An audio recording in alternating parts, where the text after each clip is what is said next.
In the process of directing this show, several questions went through my mind. Why do we write? Why do we tell stories? Why do our words matter? I decided to ask someone I know to weigh in, a prolific, unpublished writer who has been living behind bars for the past 15 years. This is some of what he wrote to me. The world can be so hateful and judgmental. A lot of people lie or hide their true selves in fear of being hated or judged. I am one of those people. I took a life when I was 20 years old, which is something I wish I could take back with every breath I take, but I can't. I lost my mother a year after that.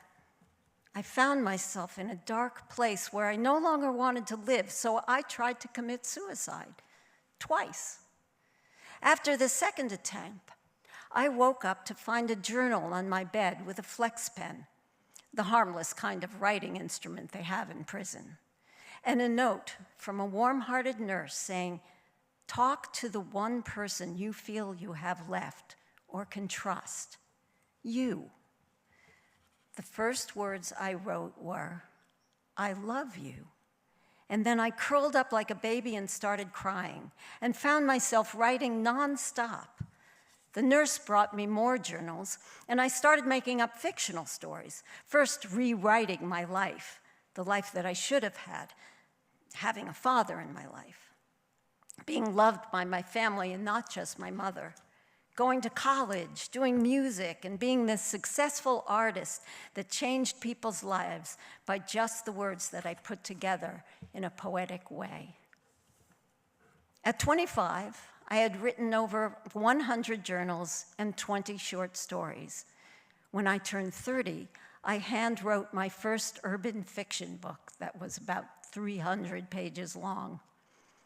I got transferred to Maine State Prison and found myself in a drama class where I never imagined I would be because I was always so withdrawn.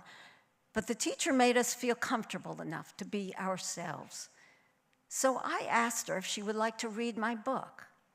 Not only did she read it, she edited it and typed it up for me. She didn't know this, but when she gave it to me, I went back to my cell and cried. Although I wrote in hundreds of journals, I still was closed off until she asked, "How are you going to shine if you don't let people see you, see your light?" One day, my cellmate saw all my journals and asked me if he could read one. He was 20 years old and had just been sentenced to life in prison. He had lost everything I lost, so I handed him my short story called Loved, which was about a boy who felt like living was a curse because every day he lived, it seemed like the world was meant to hurt him and hate him. So he tried to commit suicide because he gave up on the life until he told himself one day, "I love you."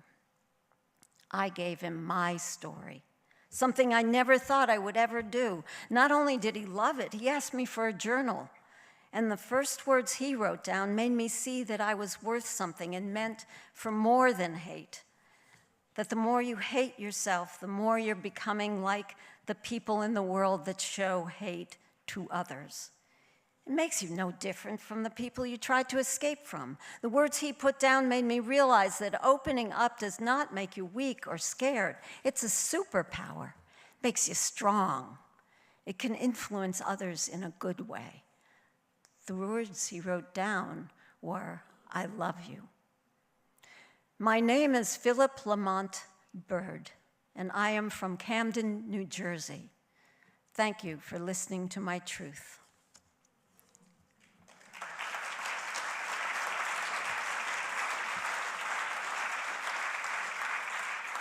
Thank you, from Phil. If Phil's story got you interested in the view from behind barbed wire, there's a series of short films made by people who are incarcerated that will be shown tomorrow for free at the Waldo Theater at 4 p.m. And for all of you readers, there's a new book out called Liberty's Prison about the amazing life and work of Randy Liberty, our Maine Commissioner of Corrections, who believes instead of locking people up, and throwing away the key, we offer them a key to living productive, dignified lives, both inside and out of prison.